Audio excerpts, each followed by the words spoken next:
Good afternoon. Welcome to the Midday Mull for Wednesday, the 24th of December, Christmas Eve, and we're beginning to get the church ready for the services.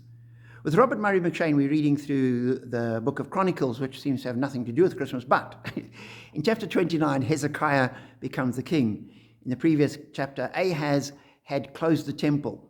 It might have happened overnight, but it could also be a slow drift away from God. Start adding some extra things in, bring an idol in, take some of the stuff out, and eventually the temple was closed. However it was, in verse 6 of chapter 29, Hezekiah calls the priests and the people, and he says, "Our parents were unfaithful. They did evil in the eyes of the Lord our God and forsook him. They turned their faces away from the Lord's dwelling place and turned their backs on him. They also shut the doors of the portico and put out the lamps. They did not burn incense or present any burnt offerings at the sanctuary to the God of Israel." And he says it was because of that God's judgment had come on Judah and they were suffering. And as I read that, I thought that can seem like a really hopeless situation, and it happens all too easily. Just a little bit of forgetting, a little bit of extending, a little bit of, well, I'll get round to that tomorrow, small compromises, and over time, and quite easily, you're far from the truth. You're far from God. And it's in a sense the doors of the temple are closed and there's nothing going on. The worship life is dead. And it can seem hopeless. You look at the temple, it's all locked up, there's nothing going on. So what do? There are no priests there. There's nothing. But what it took was for Hezekiah to come, call the priests back, and they came and they began restoring, cleaning out, getting rid of the junk, and the worship was started again. Likewise, that's in a sense the story of Christmas. Lost and hopeless with no hope. Things had gone wrong. The worship was not God-centered. The Lord become a millstone around people's neck rather than a way of life. And God knew this. This was the whole point of the Lord, was pointing to Jesus. The whole sacrificial system was saying, we need a sacrifice.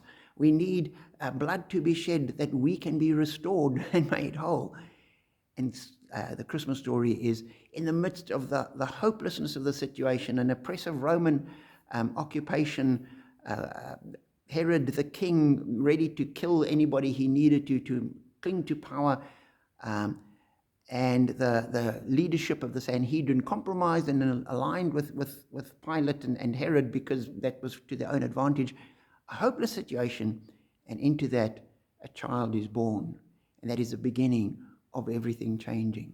And that's the story of Christmas. No matter how far we've gone, no matter how hopeless it might seem, we might look and see the doors of the temple of our heart are closed and locked and there's nothing going on there, but it can change.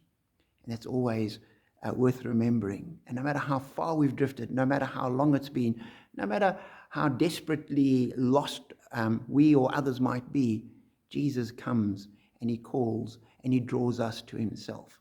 So that is the great joy of Christmas. There is a new way back to God, back to fellowship, back to worship, back to wholeness, and back to being the children of God. So rejoice in that. And this is going to be the last Midday Mull for the next week or so as we close down for the Christmas period. And I pray that you'd be richly blessed over this Christmas time, and that the new year would start well for you. So walk with God. It's never too late. There's always hope. There's an abundance of joy waiting for us in life in Christ. And as we hold on to that, we are blessed.